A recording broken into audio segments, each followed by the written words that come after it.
স্বাগত আবারও ২১শে বিজনেসে। দর্শক, আলোক হেলথ কেয়ার হাসপাতালের সৌজন্যে এখন রয়েছে দেশের ব্যবসা বাণিজ্য বিনিয়োগ পরিস্থিতি নিয়ে আলোচনা। আর আলোচনার জন্য আমাদের সাথে সংযুক্ত রয়েছেন দেশবন্ধু গ্রুপের চেয়ারম্যান জনাব গোলাম মোস্তফা। আমরা তার সাথে সংযুক্ত হচ্ছি। জনাব গোলাম মোস্তফা, আপনি নিশ্চয়ই আমাকে শুনতে পাচ্ছেন? হ্যাঁ, আমি আপনাকে শুনতে পাচ্ছি, ধন্যবাদ। জি, আপনাকে স্বাগত জানাচ্ছি আমাদের আজকের আলোচনা। আমরা আলোচনাটি শুরু করতে চাইব যে দীর্ঘদিন ধরে আসলে ব্যবসা বাণিজ্যের সাথে সম্পৃক্ত আছেন, বাংলাদেশের একটি সফল উদ্যোক্তা আপনি। তো প্রথমে একটু জানতে চাইব যে এই যে ছাত্র জনতার উত্থানের পর নতুন বাংলাদেশের স্বপ্ন বিনির্মাণে আমরা সকলে প্রচেষ্টা চালাচ্ছি, নতুন অন্তর্বর্তী সরকার প্রচেষ্টা চালাচ্ছেন, একজন ব্যবসায়ী বা উদ্যোক্তা হিসেবে এই জায়গাগুলো নিয়ে আপনার মতামত দিয়ে আজকে অনুষ্ঠান যদি শুরু করেন। Thank you.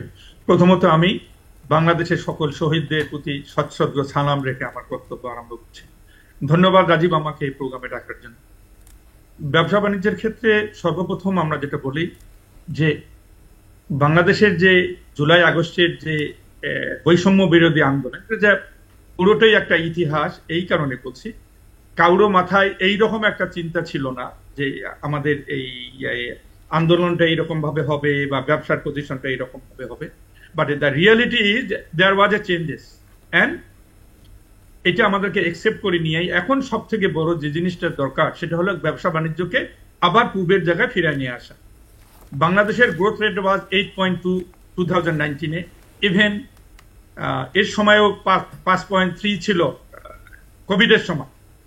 এবারও এর পরেও কিন্তু অলমোস্ট আমরা 6%-এ পৌঁছবো বলে আশা রাখি। আমরা প্রায় 1.5 মাস 2 মাস থেকে একটা রাজনৈতিক সংকটের মধ্যে যাচ্ছি। বাট এখন সব থেকে বড় জিনিসটা হচ্ছে আমাদের কিছু প্রায়োরিটি ফিক্স করা। সেই প্রায়োরিটিগুলি কি? আমরা যদি ধরি, আমাদের আগে ধারণা ছিল যে আমরা 2026 সালের মধ্যে $100 বিলিয়ন এক্সপোর্টে পৌঁছব। তো আমরা we reached around $62 billion export. আমরা যদি $100 বিলিয়ন এক্সপোর্ট করতে যাই, তাহলে কিছু কিছু জিনিস খুব তাড়াতাড়ি করা দরকার, অ্যাকশন নেওয়া দরকার আইন শৃঙ্খলা পরিস্থিতির পাশাপাশি। বিকজ আইন শৃঙ্খলা পরিস্থিতি মাস্ট সব থেকে বড় জিনিস। আমি ধন্যবাদ জানাই দেশপ্রেমিক সেনাবাহিনীকে। গতকাল রাতের থেকে তারা আরম্ভ করেছে, গাজীপুর, আশুলিয়া সহ বিভিন্ন এলাকায় তারা নেমে পড়ছে এবং হোপফুলি ইনশাআল্লাহ very soon it would be alright. এর মধ্যে আবার বন্যা এসেছিল, সেখানে তাদেরকে ম্যানেজ করতে হয়েছে। ছোট একটা দেশ, 18 কোটি লোক, এটা ম্যানেজ করা চারটিখানি কথা না।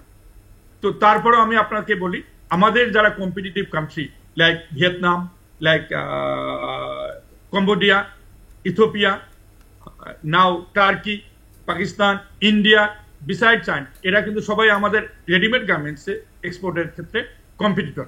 কারণ আমরা যদি এই জিনিসটাকে সাস্টেন করতে চাই, আমাদের প্রথম টার্গেট হওয়া উচিত যে আমাদের টার্গেট যদি $100 বিলিয়ন হয়, এটাতে রিচ করতে গেলে কি কি করতে হবে, আমাদের আগে টার্গেটটা ফিক্স করা উচিত।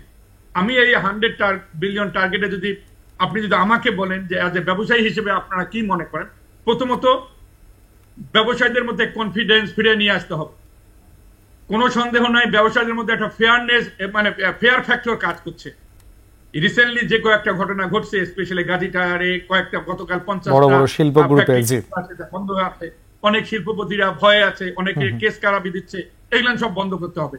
এর জন্য যেটা দরকার, মাননীয় অ্যাডভাইজার সাহেবকে রিকোয়েস্ট করব, চিফ অ্যাডভাইজার সাহেবকে রিকোয়েস্ট করব, উনি one of the successful man in this planet. একটা নতুন ধারা সৃষ্টি করেছেন উনি, যে এতে গরিব মানুষকে লোন দিয়ে যে নোবেল পাওয়া যায়, হি হ্যাজ ক্রিয়েটেড দ্যাট। বাংলাদেশকে অনেক জায়গায় তার নামে চিনে। উনি যেহেতু ওখানে সাকসেসফুল হয়েছে, আমার মনে হয় এখানেও সাকসেসফুল হবে। উনি আমেরিকায় যাচ্ছে, ওই এটারে কি বলে, ইউনাইটেড নেশন জেনারেল অ্যাসেম্বলিতে। আমি চাই ওখানে কিছু ব্যবসায়ীদেরকে নিয়ে যাওয়া, ওখানে যারা পৃথিবীতে ফান্ড যারা আছে, ওয়াল স্ট্রিটে বা এতে, আমি যে জিনিসটা বলতে চাইতেছি যে নিউ ইয়র্ক স্টক এক্সচেঞ্জে যারা ইনভেস্ট করে, সারা পৃথিবীতে যারা ইনভেস্ট করে, গোল্ডম্যান স্যাক্স থেকে আরম্ভ করে জেপি মর্গান,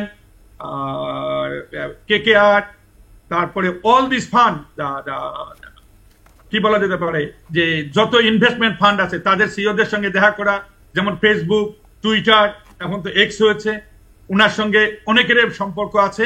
শুধু ওয়ার্ল্ড ব্যাংক আর IMF দিয়ে আমাদের কাজ চলবে না, উই নিড এফডিআই নিতে গেলে এই লোকগুলিকে আসতে হবে, তাদেরকে কনফিডেন্স দিতে হবে, law and order situation and সংস্কারের হাত দিতে হবে। দুইটা জায়গায় সব থেকে বড় সংস্কার হাত দেওয়া উচিত। একটা এনবিআর এর চেয়ারম্যান অনেক দিন ছিলেন, যারা নিজেদেরকে অপরিহার্য মনে করেছে, তারা আজকে কোথায়? আজকে প্রিন্সিপাল সেক্রেটারি সাহেবরা কোথায়? আজকে বাংলাদেশ ব্যাংকের গভর্নর সাহেবরা কোথায়? তারা তো আজকে এসে আগে যারা ছিলেন তারাও তো এই এর মধ্যে প্রধান হোতা। আমরা দেখেছি এখনো বড় বড় অনিয়মগুলো হয়েছে এইদের দ্বারাই তো আসলে এগুলো সুসংগঠিত ভাবে হয়েছে। এদের কিন্তু কোনো কিছু হচ্ছে না, এদের কিন্তু কোনো পরিবর্তন সেখান থেকে হতে লাগবে। দরকার। আমরা ব্যবসায়ীরা, believe me, we are not a saint, and specially third world কান্ট্রিতে উই আর এ বিজনেসম্যান। একটু আগে আমি আর একটা মিটিং করেছি আমাদের কোম্পানিতে, যে ভাই আমি বাইতুল মোকাররমের খতিব না, আমি ব্যবসা করতে গেলে টার্গেটটা আমাদের ভালো থাকা উচিত। সামটাইমস উই নিড টু এদিক বিদিক করে। কারণটা কি? একটা জিনিস আপনাকে বলি, যে কাস্টম যদি এখন বানান ভুল ধরা আরম্ভ করে, চিটাগংও আছে, চট্টগ্রামও আছে, অনেক কাস্টম অফিসার কিছুদিন থেকে চিটাগং বানান লিখলে গিয়ে তার জন্য কিন্তু অনেক কিছু হেনাস্তা করছে। কি রকম হেনাস্তা আমি আপনাকে বলতে চাচ্ছি না, একটা বলতাম চট্টগ্রাম আর চিটাগং, এটা অনেকে অনেক ভাবে করছে। তো সুতরাং পোর্টগুলি কি করা, এন্ড বাংলাদেশ ব্যাংকের যে foreign currency rules and regulation আছে, এলসির ক্ষেত্রে আপনি দেখেন আমরা কমোডিটি ব্যবসা আছে, এক্সপোর্ট ব্যবসা আছে। গতকাল সুন্দর কথা বলছে, 10টা কোম্পানি অলমোস্ট $1 বিলিয়ন থেকে আরম্ভ করে $350 বিলিয়ন, এর মধ্যে অনেকের পলিটিক্যাল কিন্তু এফিলিয়েশনও থাকতে পারে। ইনস্টিটিউশন গুলিকে পলিটিক্যাল থিং এর বাইরে নিয়ে আসা উচিত। এটা ন্যাশনাল অ্যাসেট। এন্ড আমি চিফ অ্যাডভাইজার মহোদয়কে বলবো, আপনি ব্যবসায়ীদেরকে একটা সম্মেলন ডাকেন, এফবিসিসি এর মাধ্যমে বড় ব্যবসায়ীদের সঙ্গে বসেন, বা অ্যাডভাইজার সাহেবকে বলবো, যারা এই দেশের মূল চালিকা শক্তি, যারা 95% লোকের কর্মের সংস্থান করেছে। বাংলাদেশে সরকারি কর্মচারী রাজস্ব খাত থেকে মাত্র 14 থেকে 15 লক্ষ লোকের বেতন হয়, বাকি সব বেতন দেয় প্রাইভেট সেক্টর, আমাদের মতো খারাপ ব্যবসায়ীরা, অসৎ ব্যবসায়ীরা। আর ব্যাংকিং সেক্টরে যে রিফর্মের কথা বলা হচ্ছে, ভাই একটা নেশাখোর লোকরে হঠাৎ করে যদি আপনি বলেন আপনি নেশা খাবেন না, তাহলে কিন্তু এমনি হার্ট অ্যাটাক করে মারা যাবে। কিছু ব্যাংকগুলির অসুবিধা আছে, এই যে 7-8টা ব্যাংকের কথা বলা হচ্ছে, এখানে কিন্তু লক্ষ লক্ষ ইনভেস্টর আছে, যাদের ইন্ডাস্ট্রি আছে, ব্যাক টু ব্যাক এলসি দেওয়া যাচ্ছে না, তারা কোনো কিছু করতে পারছে না। বাংলাদেশের সব টাকা বাংলাদেশের সেন্ট্রাল ব্যাংকে টাকা আছে, বিকজ ডলার কিনেছে টাকা দিয়ে, টাকাগুলি এখন সেন্ট্রাল ব্যাংকে গেছে। টাকা যেভাবে হোক সাপ্লাই দিতে হবে।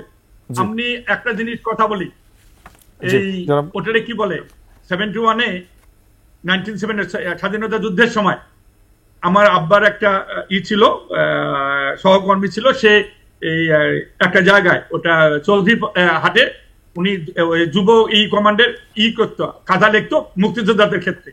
তো ওখানে আমাদের গ্রামে গ্রামে খাবার দিত, এই 50 গ্রামের চাউলের খাবার দিত।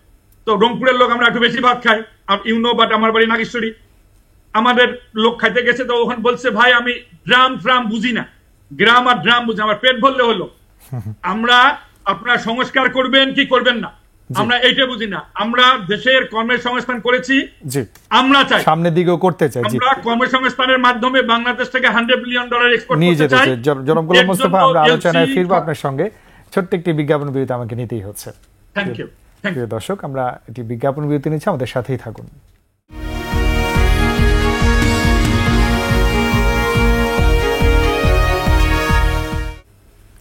স্বাগত আবার একুশে বিজনেসে। দর্শক বিরতির আগে দেশে ব্যবসা বাণিজ্য পরিস্থিতি নিয়ে আমরা আলোচনা করছিলাম দেশবন্ধু গ্রুপের চেয়ারম্যান গোলাম মোস্তফার সঙ্গে, তার সাথে আবার সংযুক্ত হচ্ছি।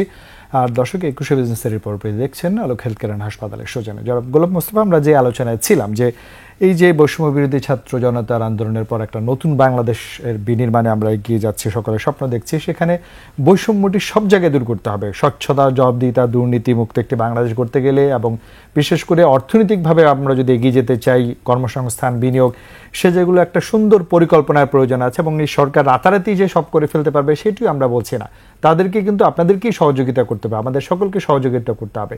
সে জায়গাটা আমাদের কি করণ এবং কি প্রত্যাশা হচ্ছে আপনাদের? গুড। আপনি একটা জিনিস দেখেন, পৃথিবীতে সব থেকে বড় এই রকম সামাজিক আন্দোলন হয়েছে ফ্রেঞ্চ বিপ্লব 1776 সালে, সেটা 1794 সালে পরিসমাপ্তি হয়েছে ডিক্টেটরশিপ দিয়ে। তার কারণ কি, যে অগোছালা যদি আপনি থাকেন, আপনার যদি টার্গেট ফিক্স না করা হয়, এ প্রথম এবং প্রধান আইন শৃঙ্খলা পরিস্থিতি নিয়ন্ত্রণ, বি আর একটা জিনিস হওয়া উচিত, সেটা হলো এজেন্ডা করা উচিত। সেটা কি? দ্রব্যমূল্য নিয়ন্ত্রণ, ইনফ্লেশন। বাংলাদেশের ইনফ্লেশন ইজ ডাবল ডিজিট। এটা সারা পৃথিবীতে আমাদের মতো সাইজের দেশে কিন্তু অনেক ইনফ্লেশন আছে। ইভেন ইজিপ্টের মতো জায়গায় 26%, পাকিস্তানে 34%, এতে 54% or 60%, টার্কিতে, আর্জেন্টিনায়। তো এইগুলো কিভাবে কমানো যাবে? মেইন জিনিস হলো দ্রব্যমূল্যর দাম কমায় নিয়ে আসা। দ্রব্যমূল্যের দাম কমায় নিয়ে আসা। বাংলাদেশে import substitute country, import base country. বাংলাদেশে 70 লক্ষ টন হুইট নিয়ে আসে, 25-26 লক্ষ টন সুগার আসে, 25-26 লক্ষ টন তেল আসে, চাউল প্রায় 10 লক্ষ টনের মতো আছে। এবার বন্যা হয়েছে, এবার হয়তো বেশি চাউল নিয়ে আসতে হতে পারে। তারপরে আর একটা জিনিস, fertiliser is very important to bring. এই জিনিসগুলিকে যদি এখন বর্তমান অ্যাডভাইজার এতে পরিষদে ওর মন্ত্রী পরিষদে যে আলাপ আলোচনা করে তড়িৎ গতিতে না করা হয়, এখন 100% মার্জিন দিয়ে এলসি দেওয়া সম্ভব না। এখন আপনি শ্যাম রাখি না ঘর রাখি, এটা একটা বিষয় তো আছেই, যে আমাদের ফরেন কারেন্সি এতে বিষয় আছে। তাই যদি হয়, বাংলাদেশে এখনো পর্যন্ত এলসি ছাড়া কোনো কিছু নাই, জাতীয় ঐক্যর কোনো বিকল্প নেই। এবং যেটি নিয়ে আমরা আলোচনা করছিলাম যে এখন সবাই মিলে বাংলাদেশকে এগিয়ে নিয়ে যেতে হবে। আমার হাতে একেবারেই সময় সংক্ষিপ্ত, 2 মিনিট বা 1.5 মিনিটের মধ্যে একটু যদি আপনি শেষ করেন। Oh my God, sorry to interrupt. Look, আপনি দামি কথা বলেছেন। এইটুকু দেশের 18 কোটি লোক, এখানে বিভিন্ন জনের বিভিন্ন মত থাকতে পারে।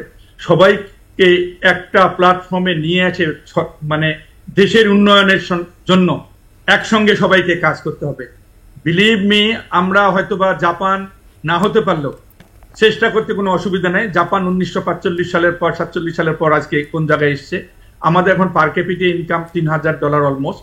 আমরা এটা অ্যাটলিস্ট $10,000 নেওয়ার জন্য যা যা কাজ করা দরকার সেটা করি। শুধু IMF, ওয়ার্ল্ড ব্যাংক দেখলে হবে না, আমাদের নিজস্ব হোমগ্রোন পদ্ধতিতে। এর থেকে সব থেকে বড় ভালো জিনিস বলেছেন, এটাই আমাদের সবারই হওয়া উচিত, দেশকে সংগঠিত করা। যেভাবে ক্রিকেট খেলার পর জয়ী হলে আমরা যেভাবে একত্রিত হয়ে যাই, সেই রকম ভাবে আমাদের টার্গেট ফিক্স করে $100 বিলিয়ন, $10,000 পার ক্যাপিটা ইনকাম এবং সামাজিক ন্যায় বিচার, এই জিনিসটার ব্যবস্থা করা। তো এই ক্ষেত্রে অনেক কিছু জিনিস করা। তার মধ্যে সব থেকে বড় জিনিস, আমরা কোনো এলসি দিতে পারছি না হাই এর জন্য। এর জন্য কিছুদিন পরে যখন প্রোডাক্ট আসবে না, সাপ্লাই চেইন ডিফিকাল্ট হবে, তখন কিন্তু দোষাদোষী হবে। ব্যবসায়ীরা যেহেতু অর্থনৈতিক দিকটা আগায় নিয়ে নিচ্ছে, এমপ্লয়মেন্ট জেনারেশন প্লাস এক্সপোর্ট, তাই যদি আমরা এক্সপোর্ট ডাইভার্সিফিকেশনের বিষয় দরকার। আরো কিছু একটা জিনিস আপনাকে বলি, এর আগেও আমরা বলেছি যে এই ইকোনমিক জোন যেগুলি হয়েছে, এই জমিগুলি লিজ হচ্ছে, ব্যাংক এই লিজ জমিগুলি নেয় না। এটা যদি একবারে সাবকলার মতো ব্যবস্থা করে দেয় বা লং টার্ম লাইব্রেরি 99 ইয়ার্স এর জন্য দিয়ে দেয়, যেভাবে গুলশান বনানী বাড়িধারা জমিগুলি দেওয়া হয়, এগুলো জিনিস যদি করা হয়, ব্যাংকগুলো যদি মর্টগেজেবল করে, তাহলে কিন্তু বিনিয়োগে সুযোগ আসবে। জি, আর বিদেশি এফডিআই ইজ ভেরি ইম্পর্টেন্ট। ব্যাংকগুলিকে আবারও লোন দেওয়ার ব্যবস্থা করা। কে ব্যাংকের মালিক সেটা আমাদের দেখে কোনো লাভ নেই। আমরা দেখতে চাই যে ব্যবসা চলমান আছে। এর জন্য বাংলাদেশ ব্যাংকের যদি সহযোগিতা করতে হয় তাহলে করতে হবে।